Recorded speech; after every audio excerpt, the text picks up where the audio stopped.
Dando continuidade à correção do livro, né, da atividade do livro de Luiz Roberto Dante, Matemática, Contexto e Aplicações, volume 1, exercício voltado às funções afim.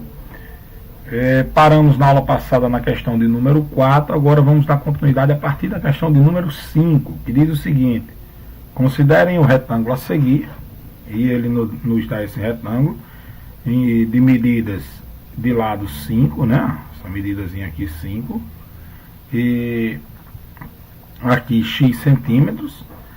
E nessas condições ele pede para calcular o perímetro quando a largura for 1, 1,5, 2, 3 e 4 centímetros. Na letra B, construa uma tabela no caderno associando cada largura ao perímetro do retângulo. Na letra C, se x representa a largura, né, escreva no caderno a lei da função que expressa o perímetro desse retângulo. E por fim, na letra D, informe qual é a taxa de variação dessa função e qual o seu valor inicial. Então, basta eu responder aqui a letra C, que todas as demais ficam fáceis de responder. Só observar o seguinte: o que é o perímetro? O perímetro é a soma de todos os lados. Então, se isso aqui é um retângulo, se aqui mede 5 centímetros, esse lado também mede 5. E se aqui mede x, esse lado, né, também mede x. O que é o perímetro? O perímetro, eu vou calcular o perímetro através da função p de x, né, perímetro, será igual ao que? A soma de todos os lados. Então eu vou ter x mais x, 2x, mais 5 mais 5, 10. A partir do momento que eu fiz isso aqui, eu já respondi a letra C. Se x representa a largura, eu escrevi agora para vocês a lei da função que expressa o perímetro desse retângulo. Tá certo? Então, a partir daqui eu posso encontrar na letra A o perímetro para qualquer medida de x aqui. Então, eu vou fazer aqui o seguinte: eu vou responder na letra B logo essa tabela. Então, a tabela ela faz o seguinte: aqui, primeiro eu respondi a letra C. Na letra B, ele pede para mim construir uma tabela associando o valor de x. E vai ter, no caso aqui, o P de x, o valor do perímetro, para cada um valor desse. Então, o que é que eu vou fazer aqui? Os valores que eu vou pegar. Óbvio que eu vou pegar os valores que ele pede aqui, ó. 1 para x, 1,5, como eu podia tomar qualquer valor, vou pegar o que eu quero. 2, 3 e 4, que automaticamente, quando eu terminar isso aqui, eu já estou respondendo também a letra A. Então, eu vou substituir aonde tem x aqui, né, aonde tem x por 1. Então, eu vou ter o perímetro para quando o x for 1, eu vou ter 2 vezes 1 mais 10. 2 vezes 1, 2. Mais 10, 12. Perímetro, quando for 1,5, vai ser 2 vezes 1,5 mais 10. 2 vezes 1,5, 3. 3 mais 10, 13. Agora o perímetro, quando o x for 2. Então eu vou ter 2 que multiplica 2 mais 10. 2 vezes 2, 4. 4 mais 10, 14. Perímetro, quando for 3. 2 vezes 3 mais 10. 2 vezes 3, 6 mais 10, 16. E o perímetro, para quando o x for 4. 2 vezes 4 mais 10. 2 vezes 4, 8. Mais 10, 18. Então, quando a minha largura for 1, o meu perímetro é 12. Quando for 1,5, o perímetro é 13. Quando for 2, o perímetro é 14. Quando for 3, o perímetro é 16 centímetros. E quando, por último, for 4 centímetros, o meu perímetro será 18 centímetros. Resolvido também a B, e automaticamente aqui eu já tenho a resposta da letra A. Por fim, vamos responder a letra D. Informe qual é a taxa de variação dessa função e qual o seu valor inicial. Ora, se a minha função ela é do tipo 2x mais 10, aqui eu tenho o valor de A, que é a minha taxa de variação, e aqui o valor de B. Então, quanto é a minha taxa de variação? A igual a 2. E o meu valor inicial, B igual a 10. ok? Eu já começo a medir o perímetro tendo 10 centímetros de largura, que na verdade é o que é equivalente a esse lado 5 e esse lado 5, que não muda. As únicas mudanças são nesse lado, que está chamado na largura de x, tá bom? Vamos para a questão de número 6, que ela diz o seguinte: uma pessoa vai escolher um plano de saúde entre duas opções. Veja a seguir. O plano A, ele tem uma inscrição de R$100, ou seja, um valor fixo, e cada consulta custa R$50. No plano B, ele tem uma inscrição, um valor fixo que paga de R$180, e para cada consulta é pago R$40. Então observa comigo o seguinte. Vamos olhar logo no plano A aqui, ó, nesse plano A. Quem é o valor de B? Ou seja, é o valor fixo que é 100.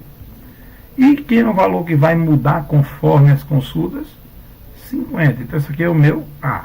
Então eu vou chamar aqui, ó, f de x será igual a 50 que multiplica x mais b, que é quanto? 100. Essa é a função que vai medir o preço que eu vou pagar por esse plano A. No plano B, só para mudar o nome, no lugar de chamar f de x, vou chamar de g de x. O mesmo caso. Quem é o valor de B? 180. Quem é o valor de A? 40. Né? Porque cada consulta eu vou pagar 40. Então, se eu me consultar uma vez, eu só pago 40. Se me consultar duas vezes, pago 80. E assim sucessivamente. Agora, esse 180 aqui é um valor fixo que eu pago independente de consultar ou não. Então, eu vou fazer o seguinte, ó, aqui vai ficar 40x mais 180. Ok? Então, até aqui tudo bem. Então, o que é que ele pergunta para a gente? O gasto de cada plano é dado em função do número x de consultas. Já fizemos isso aí. Chamei de f de x para o plano A, né? F de x igual a 50x mais 100. E no plano B, chamei de g de x, 40x mais 180. B, eu chamei de g de x, eu pago 40x, R$40 por cada consulta, e uma mensalidade de R$180. Letra A, a lei de função correspondente a cada plano respondido, de modo bem rápido, né? Letra B, qual delas tem a maior taxa de variação e como isso poderia ser interpretado? Olha só, quem tem a maior taxa de variação é A, né? É o plano A, certo? E como é que isso pode ser interpretado? Para aquela pessoa que se consulta muito, né? Pessoa que se consulta mais, o ideal é o plano B. Por quê? Porque se ela faz muitas consultas, o valor de A, a taxa de variação, o preço ele vai mudar de maneira mais lenta. Já para aquela pessoa que faz pouca consulta, às vezes nem usa, né? O ideal é o plano A, porque o valor fixo é apenas de R$100. E se ele faz pouca consulta, se ele fizer uma consulta, ele vai pagar R$150 no caso aqui, né? Então, como é que isso poderia ser interpretado? Que o plano A, para aquele que se consulta mais vezes, né, ele é menos vantajoso. Para aquele que se consulta em menor quantidade, né, o plano A se torna mais vantajoso. Tá bom? Letra C. Em que condições é possível afirmar que o plano A é mais econômico, o plano B é mais econômico, os dois planos são equivalentes? Então vamos lá. Então, para saber disso aqui matematicamente com firmeza, quando é que eles são equivalentes? Uma coisa é equivalente à outra quando ela é igual. Então eu vou fazer o seguinte, eu vou pegar o plano A, que eu chamei de f de x, e perguntar quando é que ele é igual ao plano B, g de x. Então eu vou pegar aqui o seguinte, ó, 50x mais 100 é igual a 40x mais 180. Uma equaçãozinha de primeiro grau. O que é que eu faço? Quem tem x vem para um lado, com o sinal modificado, no caso aqui negativo, e quem é número passa para o outro lado da igualdade. Então aqui eu vou ter o seguinte: 50x menos 40x, que agora veio para cá, é igual, né, a 180, deixa eu apagar aqui, é igual a 180, e esse mais 100 passa menos 100.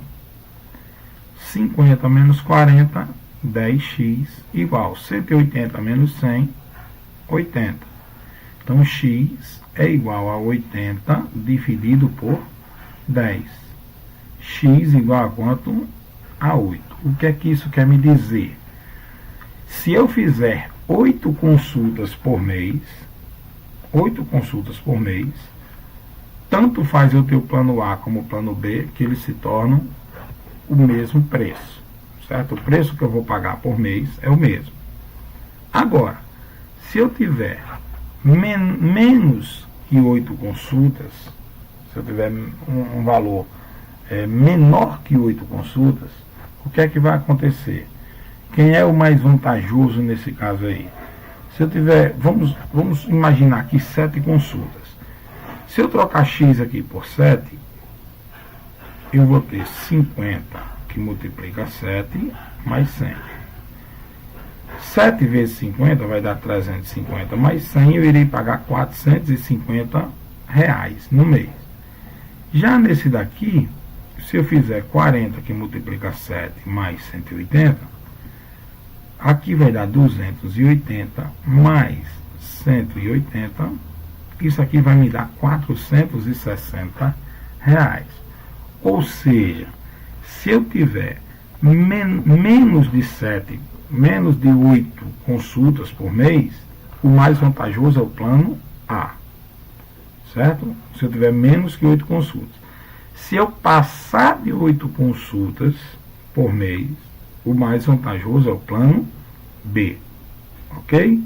Então essa é a resposta da nossa questão. E vamos para a questão de número 7.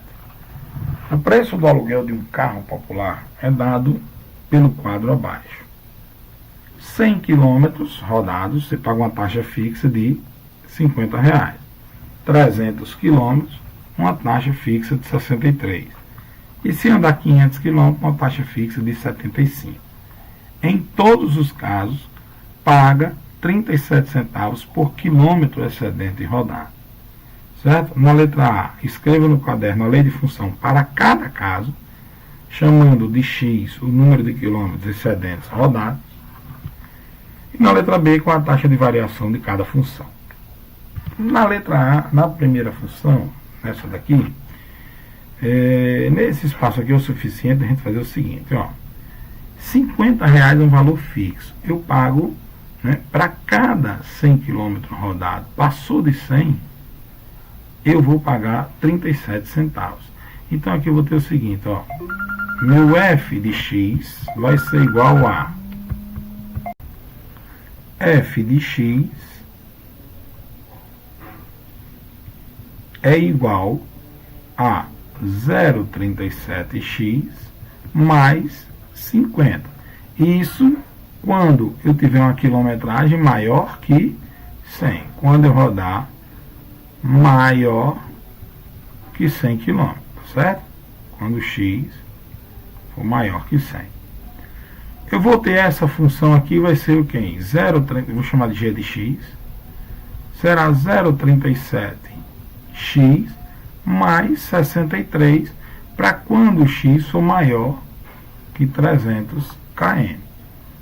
E aqui a minha função h de x será igual a 0,37x mais 75 reais fixo, para quando o meu x for maior que 500 km. Tá certo? Então escrevam a lei de função para cada caso, chamando x o número de quilômetros rodados excedentes. Então está aqui.